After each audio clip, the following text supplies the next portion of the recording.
Hi and welcome to Rose Red Homestead, where today we are going to talk about how to prepare for winter weather.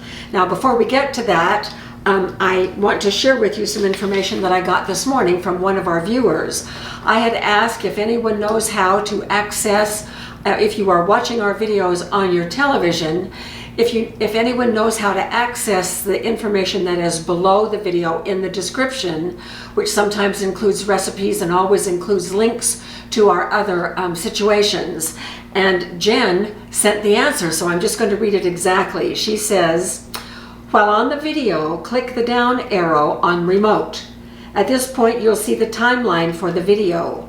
Click the down arrow again to see suggestions videos. Continue clicking the down arrow past all the rows of videos to the very bottom. I had to click 9 times. At the bottom, there is an About description area. You may need to click on the description box to get a scrollable view of the entire description. You won't be able to click the links, but you will be able to see them. Hope that helps. Yes, Jen, it really did help, and we appreciate that very much.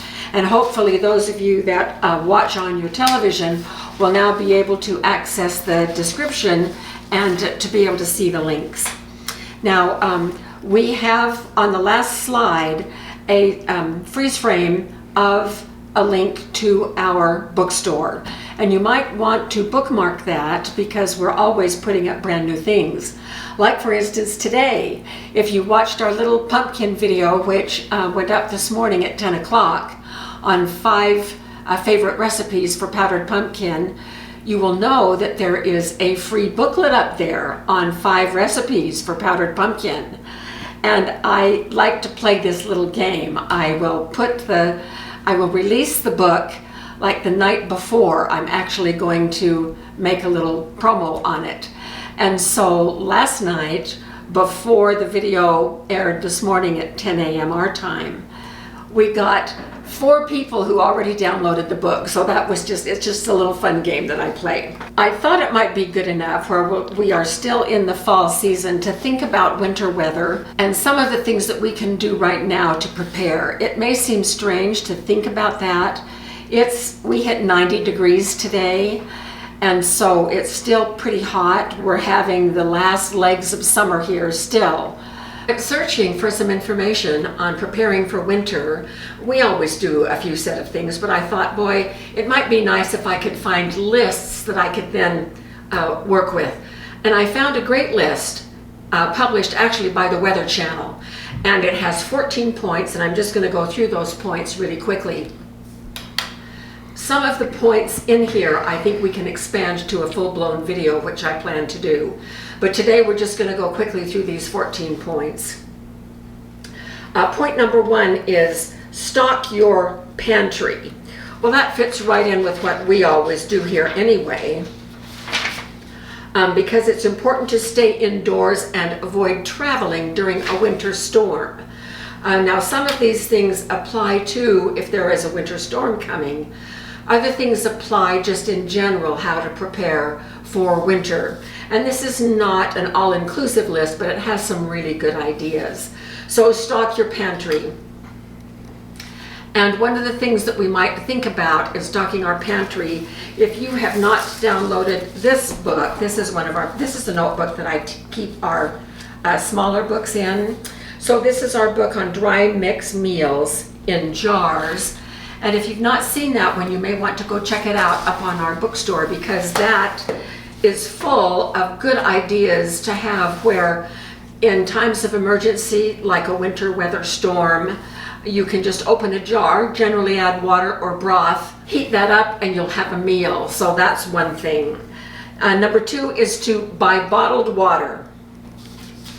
And yes, you can buy bottled water, or you can store water in your canning jars or have it other places as well. But in recent days, with the weather calamities that have hit the United States and other places in the world like Puerto Rico, we have once again realized the importance of having a water supply. So be sure you have some water.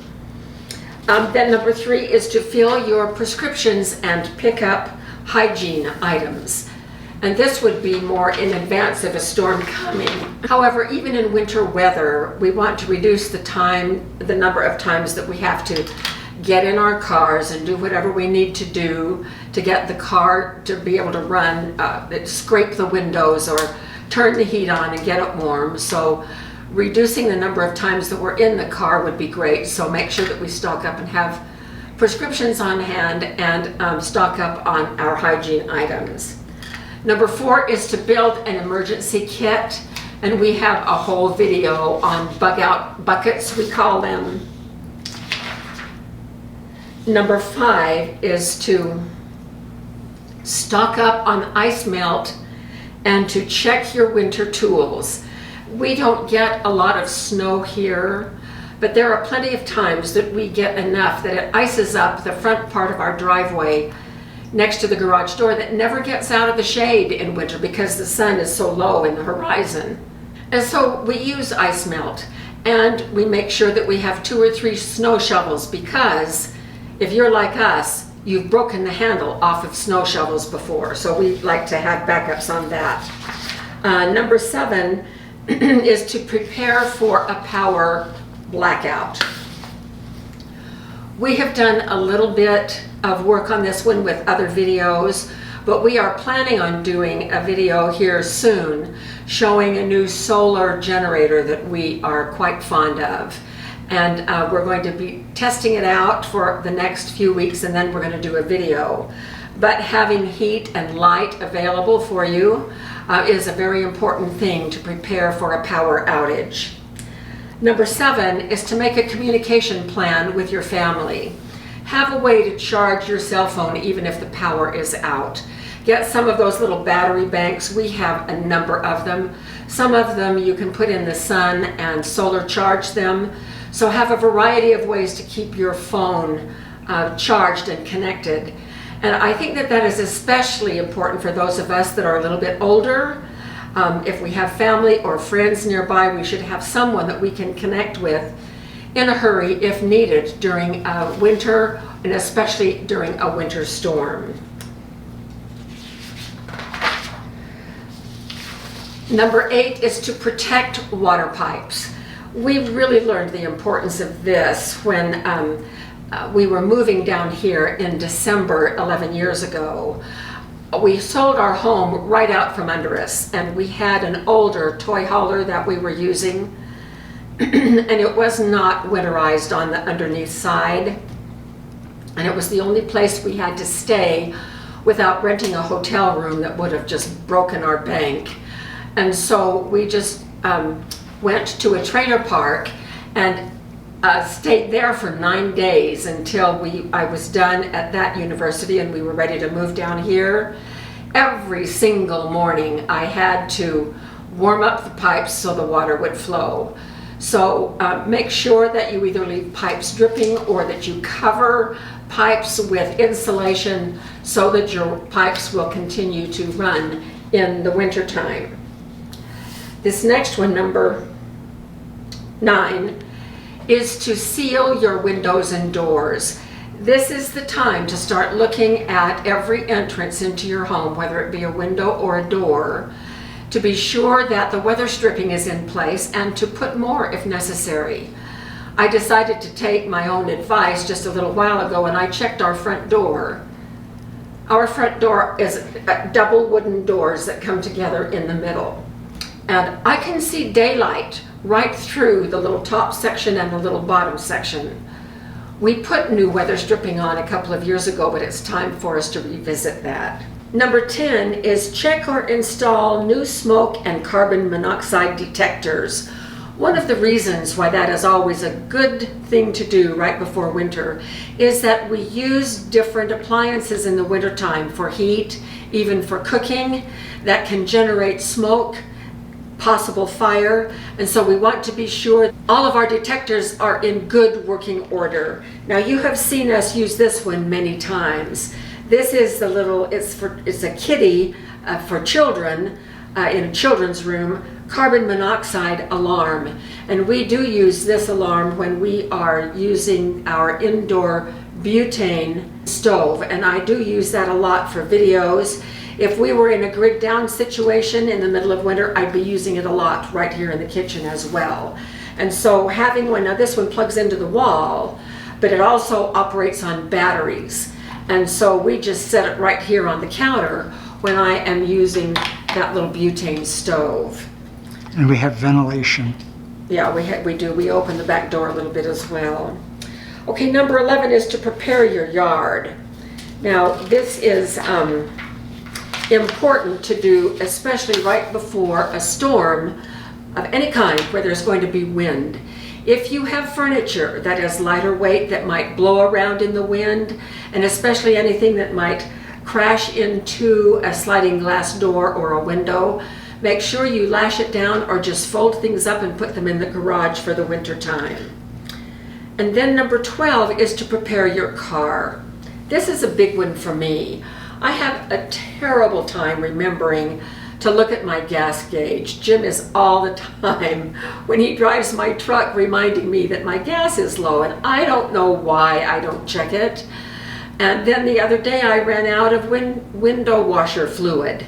And so be sure, especially in the wintertime, that we keep plenty of gas in our cars, that our batteries are in good working order, that we have all of our fluids topped off, and we have plenty of window washing fluid in our cars. This will prevent us from having to take extra trips and to get those things taken care of when the weather is freezing and there may be ice or snow on the road. So let's do it now when the weather is quite nice. And then point number 13 is to stay informed. You know, this is probably the single most important thing here. What do we need to be informed about? Well, the weather. And so make sure on your phone you have a really good weather app. And then set the notifications so that you will be notified. We have notifications set for flash flooding. And we get lots of flash floods in our area, not necessarily right here, although we did once this year and did a video on that, so you can see when that flash flood came down from the cliffs near our house, washed across a field and then right down our driveway and nearly flooded the house. And so we have a buzzer warning set so that we know when there are flash floods in the area. You can also set it for lightning strikes and then check the weather several times a day. I do that in my office at the university. It gets very, very hot. We had a day of 115 degrees about 3 weeks ago. There are some days when I need to walk across campus, and I'm very, very susceptible to heat after I had a heat stroke when I was collecting data out at White Sands National Monument years ago. It's left me with a susceptibility to heat. And so we do have a little golf cart available for people in our building. And so I check the temperature. If I'm having to go a long ways across campus, I'll just get in that cart rather than walk. So knowing what our limitations are is really important, and then preparing for those in all sorts of weather is really a smart thing. And then the last point, which is another just really, really important one, is to be careful. Make sure that you are wide awake and alert during winter driving, that you drive ahead so that you know what's in front of you. You're checking your mirrors to know what is behind you so that you don't get surprised. As a teenage girl, young woman, putting myself through college, I was driving into work. I worked the night shift at JCPenney's, and it was a 3-lane road. It was in the middle of a rainstorm, and I was driving our family car, and I was in the middle lane, and 2 semis passed me simultaneously. I was terrified. I wasn't that experienced of a driver at that time. They threw so much water onto my windshield that my windshield wipers couldn't keep up. And all I could do was to judge my position according to the position of the lights on those trucks as they passed by me. I positioned myself so that I was in the center, just hoping that I was staying in my lane. And so that was a very important lesson for me, to make sure that I know what's coming up behind me. So be aware of possible hazards, especially those of us who are a little bit older. We need to make sure that sidewalks are taken care of so that they're not icy, so that we don't slip. So just be sure that you're stabilized when you walk, and that really goes for all of us. Make sure you wear the right shoes. I don't exactly wear my stiletto heels on days when I'm having to walk across ice. I've sort of learned not to do that at my age anymore. So those are 14 points given to us by the Weather Channel on how to prepare for winter weather. If any of these things has piqued your interest and you would like us to do a full-blown video with more detail on any one of them, leave us a message in the comments making that request, and we will certainly look at the possibility of doing that between now and when the weather turns really bad. So thanks for being with us. We appreciate you so very much. Check out our bookstore. Also, we are still running our water bath canning class. The link to that is underneath the video as well. So we will see you at our next video.